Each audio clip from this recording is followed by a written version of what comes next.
Fala galera top das galáxias, quem fala aqui é o Pastor Anderson Dias e nós estamos aqui no nosso canal Amigos do Avivamento com mais um super vídeo, hein? Iniciando um quadro novo aqui, a série Heróis do Avivamento. Mas antes, roda a vinheta.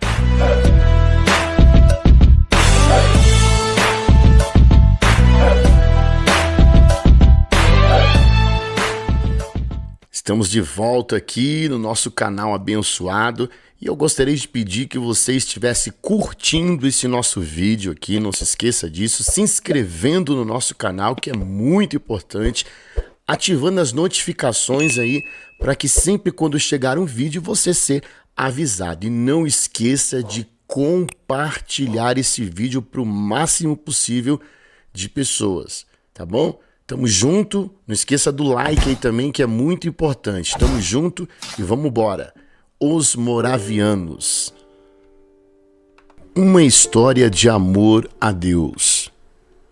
Há um consenso de que nossa geração conhece muito pouco sobre a história da igreja, principalmente nossos jovens. Talvez por isso tenhamos tantos orgulhos denominacionais e divisão dentro do corpo de Cristo, pois nós desprezamos nosso passado, que tem muito a nos ensinar. Isso afeta nosso futuro e presente, fazendo com que tropecemos no serviço que o Senhor Jesus nos confiou aqui. A Igreja dos Irmãos Morávios, é o que eu quero falar hoje, é uma denominação protestante. Começou por volta do século XV, na Boêmia, hoje República Tcheca.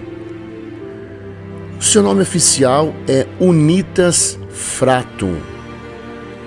Unitas Fratrum, que significa unidade de irmãos. Também referida como os Irmãos da Boêmia. O emblema da igreja, esse que você está vendo aí, é o Cordeiro de Deus com a bandeira da vitória, cercado pela inscrição latina que significa: o nosso Cordeiro já conquistou, vamos segui-lo. A história dos Moravianos, ela antecede a história de Lutero. Esses cristãos tchecos foram os seguidores do mártir Joe Hus, um reformador antes da reforma. Ele foi martirizado em 6 de julho de 1415 e os moravianos honram a sua morte no calendário até hoje. Após a morte de Joe Hus, seus seguidores, que foram muitas vezes conhecidos como os Hussitas ou como os Irmãos Boêmicos, eles experimentaram um verdadeiro ressurgimento.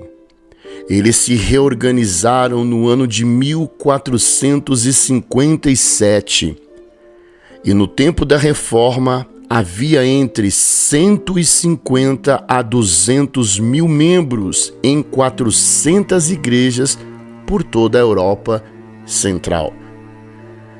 Os moravianos foram os primeiros protestantes a colocar em prática a ideia de que a evangelização dos perdidos era dever de toda a igreja e não somente de alguns indivíduos. Paul Piercy, missiólogo, ele escreveu: os moravianos se envolveram como um mundo de missões, como uma igreja, isto é, toda a igreja se tornou uma sociedade missionária. Vamos agora para o ano de 1600. Em 1600, a Boêmia e Morávia, como eu disse, a atual República Tcheca, foram dominadas por um rei católico romano, o qual desencadeou uma terrível perseguição contra os moravianos. 15 pessoas de seus líderes, entre eles pastores, foram decapitados, e os membros desse ajuntamento foram mandados para o calabouço e também para as minas em trabalhos escravos. As escolas deles foram fechadas, seus livros, bíblias e inários, todos foram queimados. E 16.000 famílias repentinamente se tornaram refugiadas por quase 100 anos. Mesmo assim, eles não pararam. Eles formaram uma poderosa rede de evangelização clandestina, onde pequenos grupos se espalhavam em todas as cidades e pregavam, formando pequenos grupos de salvos em Cristo. Vamos agora para o ano de 1727. Agosto de 1727 é visto como o Pentecostes moraviano. Zinzendorf disse que 13 de agosto foi o dia do derramamento do Espírito Santo à congregação. Foi, segundo ele, um Pentecostes. Veja que tremendo é o avivamento que estava entre os moravianos. Homens genuinamente lavados pelo Espírito e desejosos de Deus a cada vez mais. Dentro de 2 semanas do derramamento, 24 homens e 24 mulheres aliançaram-se para orar a intercessão pela hora, ou seja, orações a cada hora do dia. Tal vigília de oração tinha duração de 24 horas por dia, 7 dias por semana, 365 dias por ano. Esse compromisso pode ser demonstrado por uma estatística muito simples, e eu quero te mostrar aqui. Normalmente, quando se trata de missões mundiais, a laicidade protestante para uma relação missionária, ela é entre 5.000 por 1. 5.000 por 1. Porém, com os moravianos, esta proporção aumentou para 60 por 1. Olha que interessante. O ministério moraviano era diariamente regado com oração, conhecida como a oração 24 por 7.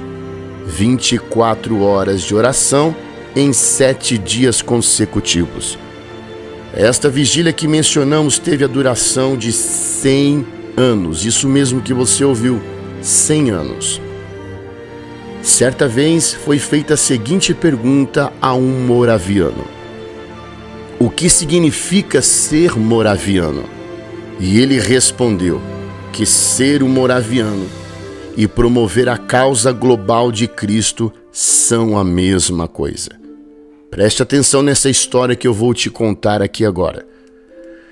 2 jovens moravianos de 20 anos de idade, David Nitzman e John Leonard, ouviram sobre uma ilha no leste da Índia, cujo dono era um britânico, agricultor e ateu.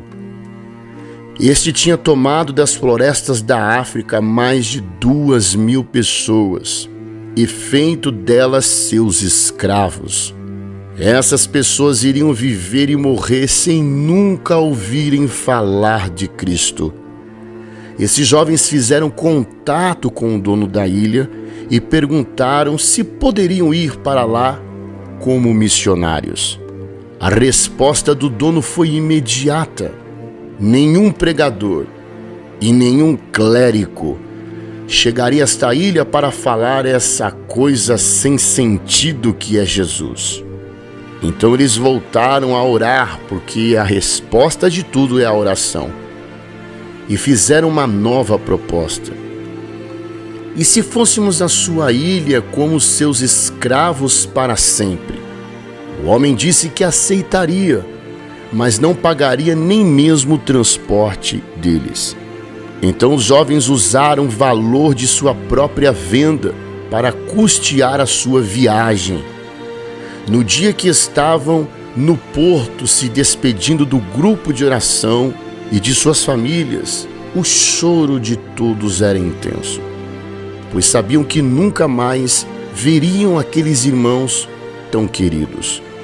Quando o navio tomou certa distância, eles dois se abraçaram e gritaram suas últimas palavras que foram ouvidas: que o cordeiro que foi imolado receba a recompensa do seu sofrimento. O exemplo desses jovens é algo extraordinário. Eles passaram o resto de suas vidas trabalhando pela salvação daquelas pessoas.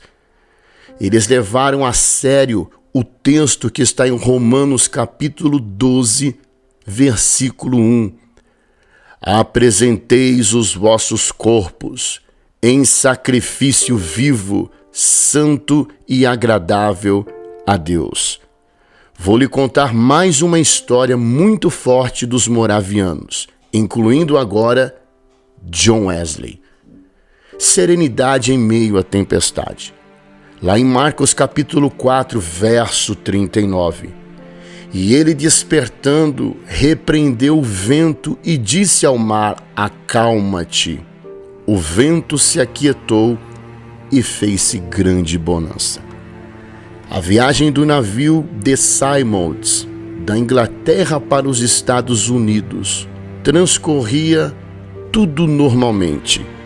A bordo estavam 80 colonos ingleses e 26 cristãos morávios, bem como os irmãos John Wesley e Charles Wesley.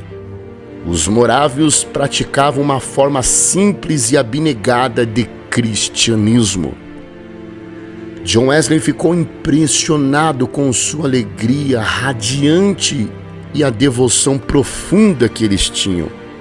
Não se ofendiam quando eram maltratados, nem respondiam a qualquer palavra rude que lhes fosse dirigida. No início da manhã de domingo de 25 de janeiro de 1736, John Wesley se uniu aos morávios em seu devocional. De repente, nas palavras do próprio John Wesley, ele disse: o mar invadiu, quebrou a vela principal em pedaços e cobriu o navio. Enquanto a água derramava entre o tombadilho, como se o grande abismo houvesse nos tragado, gritos terríveis começaram entre os ingleses. Os morávios, com toda a calma, continuaram a cantar e louvar o nome de Jesus. Depois que passou aquela tempestade, John Wesley perguntou para um deles: você ficou com medo? E ele respondeu: graças a Deus, não. Então John Wesley, não acreditando naquilo, indagou mais uma vez: mas suas mulheres e crianças, eles não ficaram com medo? Ao que ele explicou mansamente: não, nossas mulheres e crianças não tiveram medo de morrer. John Wesley era um grande ministro ordenado e um grande missionário, mas ele reconheceu que ainda lhe faltava a espiritualidade prática profunda que os moravianos tinham. Eu sinto a presença de Jesus aqui. Deus seja louvado.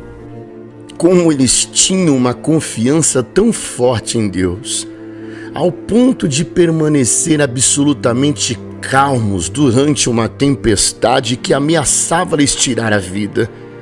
Esse acontecimento provocou mudanças significativas na vida espiritual do ministro, na vida espiritual do ministério de John Wesley.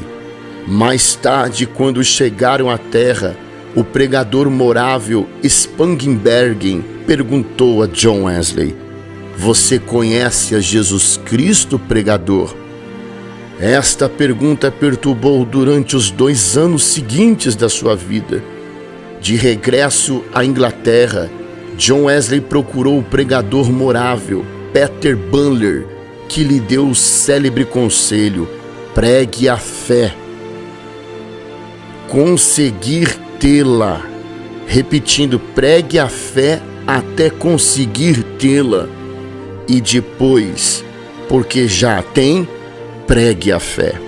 Eu quero terminar com um texto muito forte em Hebreus capítulo 11, o verso 1 e 2.